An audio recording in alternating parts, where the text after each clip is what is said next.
Hi friends, இதோட sleeve design எப்படி complete பண்ணுறதுன்னு பார்க்கலாம். லாஸ்ட் வீடியோவில் back neck design and front neck design show பண்ணியிருந்தேன். இப்போ நம்ம பார்த்துட்ருக்கிறது ஸ்லீவ் டிசைன். ஸ்லீவில் எப்பவும் போல் சரி த்ரெட் லைன் 4 லைன்ஸ் கொடுத்துட்டேன். அண்ட் தென் பார்த்தீங்கன்னா ஒரு ஃப்ளவர் லைக் புட்டாஸ் மேக் பண்ணிகிட்ருக்கேன். இதுக்கு நான் சம்மிக்கி, கர்தானா அண்ட் தென் சக்ரி, வீட் பீட் யூஸ் பண்ணி இந்த ஃப்ளவர் லைக் புட்டாஸ் மேக் பண்ணிகிட்ருக்கேன். இன் பிட்வீன் ஒன் புட்டாஸ்க்கு இன்னொரு புட்டாஸ்க்கு பிட்வீனில் ஸ்மாலர் கேப் விட்டுருக்கேன். ஏன்னு பார்த்தீங்கன்னா சம்மிக்கி ஃப்ரெஞ்ச் நாட் நான் கொடுத்துருக்கேன். அண்ட் தென் இந்த சம்மிக்கி ஃப்ரெஞ்ச் நாட் ஃபுல்லாமே கொடுத்து முடிச்சதுக்கப்புறம் நான் 3mm பீடும் சுகர் பீடும் லோட் பண்ணி அந்த லுக் ஃபினிஷ் பண்ணியிருக்கேன். அண்ட் தென் பார்த்தீங்கன்னா ஜர்கன் ஸ்டோனும் பேஸ்ட் பண்ணியிருக்கேன். அண்ட் தென் பார்த்தீங்கன்னா புட்டாஸ் ஃபுல்லாகவுமே பேக் நெக் டிசைனுக்கு எப்படி கொடுத்துருந்தோனோ அந்த மாதிரி ஸ்லீவ்க்குமே கொடுத்து கம்ப்ளீட் பண்ணிட்டேன் இந்த ஒர்க்கை.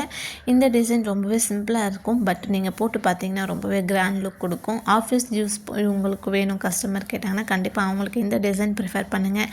அண்ட் என்னோடய சேனலை சப்ஸ்கிரைப் பண்ணிக்கங்க. நெக்ஸ்ட் வீடியோவில் மீட் பண்ணலாம். Bye bye.